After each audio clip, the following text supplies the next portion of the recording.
জীবনের শিক্ষাটা তিন ভাবে আসে। এক, দেখে শেখা; দুই, পড়ে শেখা; তিন, হোঁচটকে শেখা। কিছু মানুষ একটা সময়ের পর প্রচণ্ড শক্ত হয়ে যায়, কিন্তু শক্ত হবার জন্য তাকে কতটা আঘাত সহ্য করতে হয় তার খবর কেউ রাখে না। রাস্তায় ঘেউ ঘেউ করা কুকুরগুলোকে যদি ঢিল মারতে যাও, তাহলে তোমার গন্তব্যে ফেরা হবে না।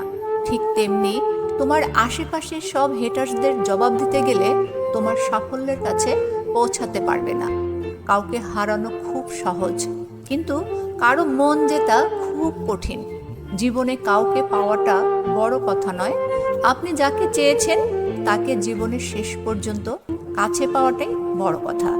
জীবনের শুরুটা সুন্দর হলেই জীবনের শেষটা অসমাপ্ত গল্পের মতো অসমাপ্ত রয়ে যায়। ক্যারিয়ার, পরিবার এবং তুমিতেই বিসর্জনে এই সত্তা নিজেকে বাঁচানো গেল কই। অর্থ সংকটে থাকা মানুষ যোগ্য হলেও সবার কাছে মূল্যহীন। যারা সত্যিকার অর্থে ভালোবাসে তারা কখনো অভিনয় করে না। কোটি কোটি মানুষের ভিড়ে তাদের ওই একজনকে ছাড়া দ্বিতীয় কাউকেই ভালো লাগে না। একটা সময় পর ঠিকই বুঝতে পারবেন, অনেকেই আপনাকে ব্যবহার করেছে, কিন্তু ভালোবাসেনি কেউ। মানুষ আঘাত না পাওয়া পর্যন্ত বদলাতে পারে না। যে যত বেশি আঘাত পায় সে তত বেশি বদলায়। জিন্দা থাকলে নিন্দা হবেই।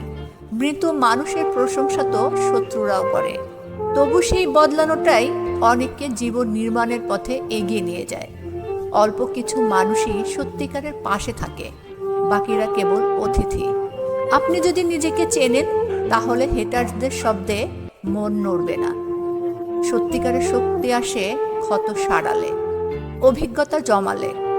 জীবনের উদ্দেশ্য হলো শুধু টিকে থাকা না, নিজের মূল্য গড়ে তোলা। শেষে বুঝতে হবে কি হারানো যায় আর কি রক্ষা করতেই হবে।